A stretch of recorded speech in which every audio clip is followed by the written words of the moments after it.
Maka hati-hati dalam berkomunikasi, berinteraksi dengan orang lain. Kalau kamu memang tidak perlu, mending diam. Itu saya ambil ayat, nanti ada beberapa hadis yang kalau dulu saya di madrasah apal, tapi sekarang mungkin orang terlalu pinter, itu keliwatan. Sekarang hadis-hadis penting itu sudah dilupakan orang. Kalau di Quran ada banyak ayat tentang komunikasi. Boleh yang mau bikin skripsi, bikin tesis tentang etika komunikasinya Al-Quran. Ada Al-Baqarah, ada Ali Imran, itu kan yang sering dibaca orang. Walau kunta fadhon ghalidhal qalbi lang faddu min haulik, katanya Al-Quran. Kalau engkau keras, ghalidhal qalbi, apa? Kasar, hatinya keras, perilakunya kasar, lang faddu min haulik. Jadi kita diingatkan Al-Quran, jadi muslim. Sebenarnya ini peringatan pada Nabi. Jangan keras, jangan kasar. Orang akan lari dari kamu. Walau kunta fadhon ghalidhal qalbi lang faddu min haulik. Perilaku apa yang harus kita sebarkan dalam komunikasi? Fa'fu anhum. Mudahlah memaafkan. Maafkanlah mereka. Wastaghfir lahum. Bahkan mintakan maaf mereka pada Allah kalau menurutmu mereka keliru. Jangan diserbu, jangan dipentungi, jangan dimaki-maki. Karena mereka pasti lari dari mulang faddu min khaulik. Kalau ada masalah, berhubungan urusan bersama, wasawirhum fil amr. Bermusyawarahlah dalam urusanmu. Jadi kita disuruh memaafkan, disuruh memintakan maaf, disuruh bermusyawarah, dan jangan kasar, jangan keras hati. Oh, itu perintahnya Al-Quran loh. Sekarang banyak ekspresi-ekspresi ghalidhul qalbi. Ekspresi hati yang keras. Perilaku yang kasar. Oke, itu tegurannya Al-Quran hari ini. Sering-sering dibaca biar tidak lupa. Maunya Al-Quran apa?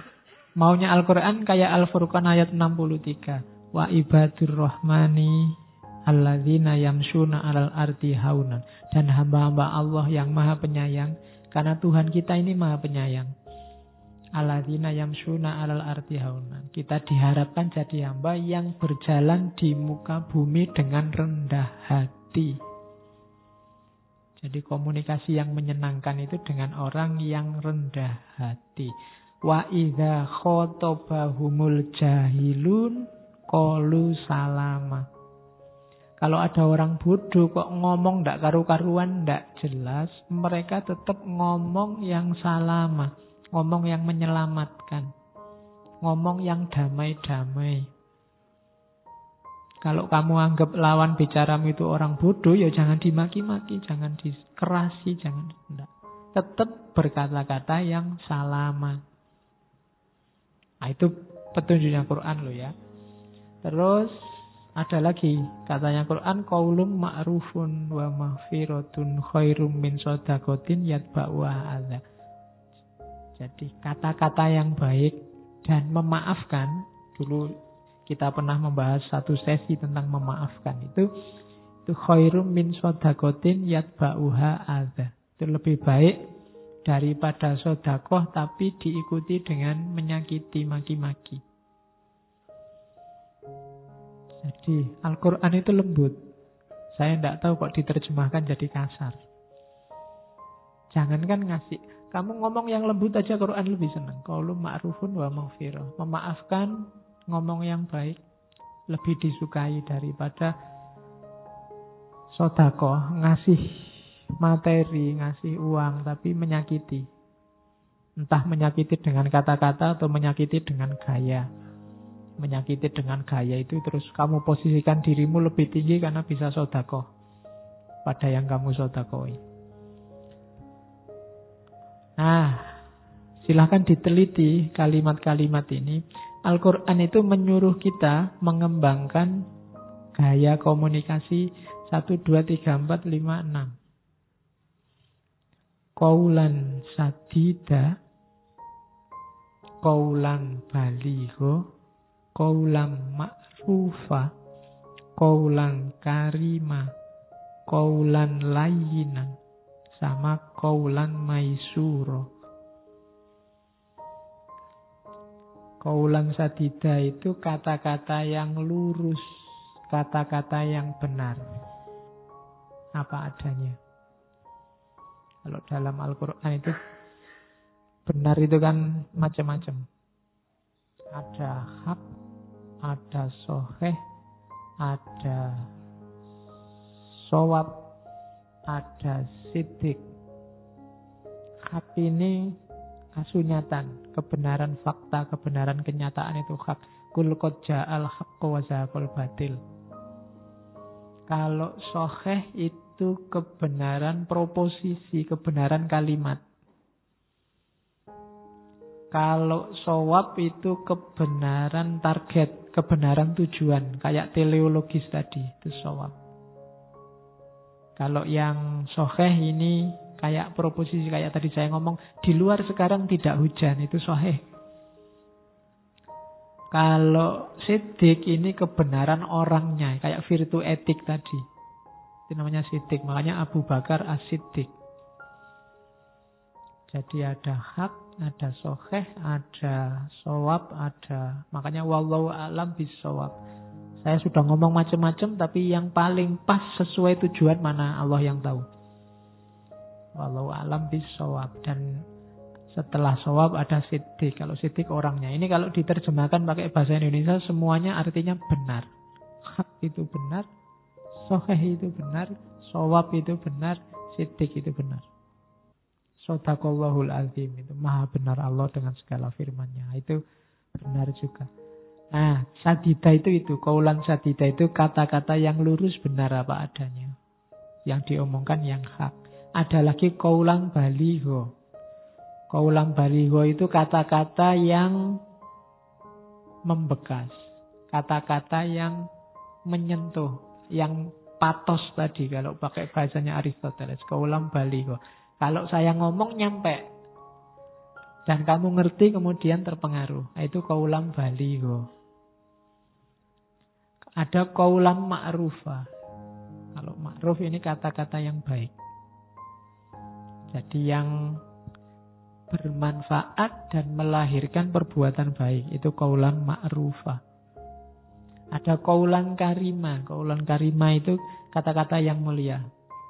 Misalnya ada ayat, jangan wala taqul lahuma uffin wa qul lahuma qaulan karima. Jangan ngomong ngomonglah dengan orang tua itu yang karima. Kalau bahasa kita mungkin kata-kata yang sopan santun.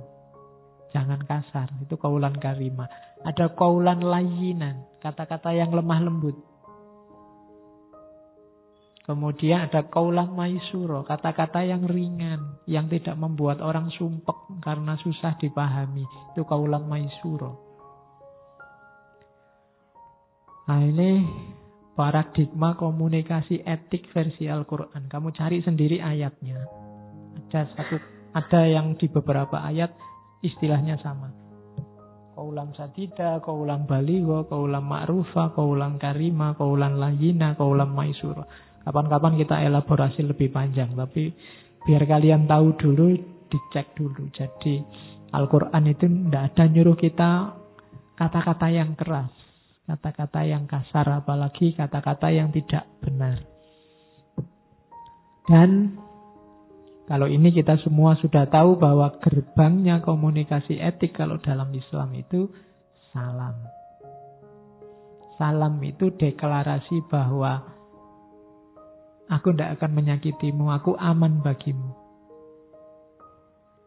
Itu komunikasi etik. Tidak mungkin perbuatan tidak etis dimulai dengan salam. Assalamualaikum, nyuwun sewu, saya mau maki-maki sebentar ya. Ya, jadi salam ini mestinya apik-apik. Jadi yang jelek-jelek tidak mungkin dimulai dengan salam. Jadi jangan khawatir. Jadi kalau ini kita sudah ngerti bahwa di antara, makanya Nabi wanti-wanti benar.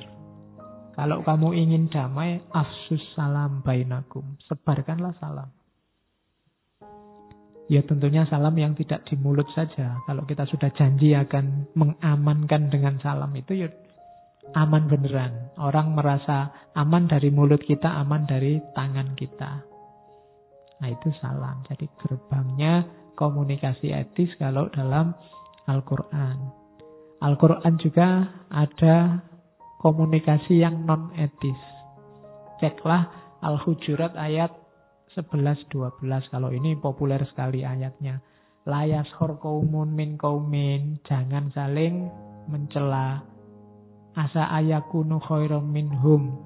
Jangan-jangan yang kamu cela itu di mata Allah lebih bagus daripada kamu yang mencela. Wala nisa'un min nisa'in. Perempuan juga jangan mencela perempuan yang lain. Jangan-jangan yang dicela lebih baik daripada yang mencela. Wala talmizu anfusakum. Dan jangan saling memaki. Wala tanabazu bil alqab. Dan jangan saling ngasih gelar yang jelek. Kampret, kecebong. Ya, tidak boleh, sudah dilarang oleh Al-Quran. Itu namanya tanabazu bil alqab. Ngasih gelar-gelar yang jelek. Bi'salismul fusuku ba'dal iman. Dan seburuk-buruk sebutan adalah sebutan fasik setelah iman. Termasuk juga ayat 12. Ijtanibu kasirom minadzon.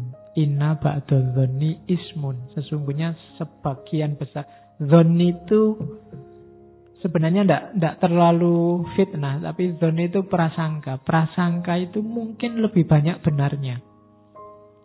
Kalau dalam misalnya ada level iman. Di bawah iman ada zon. Di bawah zon ada syak. Di bawah syak ada waham.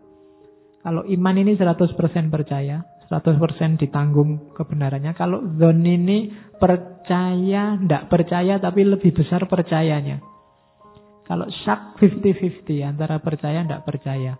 Kalau waham itu lebih besar tidak percayanya. Dan Al-Quran bahkan yang zon aja jangan. Ijtanibu kasirom minal zonni. Enggak usah bikin prasangka. Karena sebagian prasangka itu dosa. Wala tajassasu, dan jangan saling nyari-nyari kesalahan orang lain. Itu yang kita lakukan hari ini sering. Wala yahtab ba'dukum ba'da, dan jangan saling membicarakan orang lain. Hibah. Sekarang kan peradabannya peradaban hibah. Nanti silahkan ayat itu dicek. Itu bagi saya itu petunjuk tentang komunikasi yang non-etis. Yang hari ini sering kita lakukan. Kalau ini sebenarnya banyak hadis saya ambil yang unik-unik. Ada kalimat dari Nabi, idza qulta linnasi ansitu wa hum yatakallamun faqad alwaita ala nafsik. Ini maksudnya apa? Jangan motong pembicaraannya orang lain. Kayak kamu nonton di TV-TV itu, debat gegeran itu tidak sesuai sunnahnya Nabi. Kalau ada orang ngomong, jangan bilang, diam. Tidak boleh. Atau kamu potong pembicaraannya. Karena itu sebenarnya merendahkan dirimu sendiri. Yang jelek kamu yang motong. Jangan dipotong. Ini juga, coba dicek ya, hadis riwayatnya Abu Dawud. Katanya Rasulullah, ana zaimun bibaitin fi robatil jannah liman tarokal miro'ah wa inkana muhikkon. Katanya Rasulullah, aku menjamin sebuah istana di surga, di sekitar surga, bagi siapa saja yang meninggalkan perdebatan meskipun dia dalam keadaan benar. Jadi kamu merasa benar sekalipun mending tidak usah debat, katanya Rasulullah. Karena debat itu sumbernya perpecahan. Kalau dilakukan tidak dengan ahsan dan kita bukan ahlinya. Saya bilang di awal tadi, debat hasilnya tetap kita berbeda. Malah jadi musuhan. Maka katanya Nabi, jika kamu terjebak dalam perdebatan, meskipun kamu merasa benar, tapi menurutmu ini tidak efektif, lebih baik mundur saja.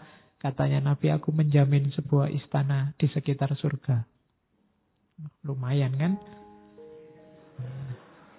Ya, ngatasi kita yang kayak gini aja digawe ke istana kan, alhamdulillah. Dan selanjutnya, wa in kana wa bi baitin fi wasatil jannah liman tarokal kadhiba wa in kana mazihan. Ini rada abot kalau bagi kita. Dan di pertengahan surga yang meninggalkan dusta walaupun dalam keadaan bercanda. Biasanya kita kalau guyon kan sok ngapusi sidik-sidik, yang penting lucu. Nah, tengah-tengah kamu pingin ngelucu dan ngapusi, oh tidak boleh kayak gini, kamu dapat surga. Kamu dapat istana di surga. Tidak lucu rapopo, yang penting untuk istana di surga. Daripada ngapusi. Oke. Yunus sudah mau ngapusi, wa in kana kadziban, meninggalkan dusta walaupun bercanda. Dan bibaitin fi a'lal jannah liman hasana khuluquhu, dan dapat satu rumah di surga bagi orang yang memperbaiki akhlaknya. Ya puncaknya memang akhlak. Hadis ketiga ini hati-hati, kafa bil mar'i kadziban ayuhaditsa bikulli ma sami'a. Cukuplah seseorang itu disebut bohong kalau dia punya karakter ngomong apapun yang dia dengar.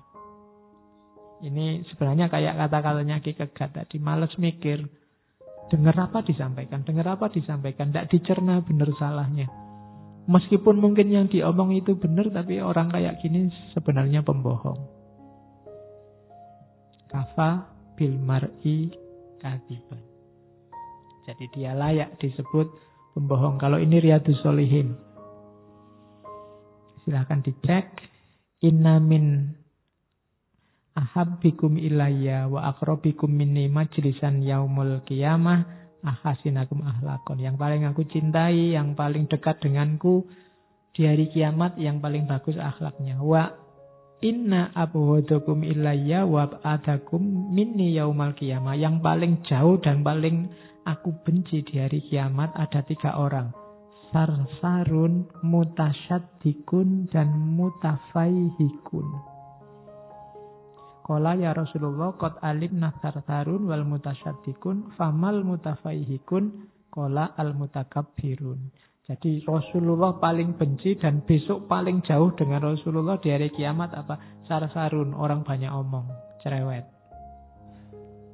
Mutasyaddiqun itu orang, nek basa Jawane ndobos. Apa? Ya ndobos. Bohong.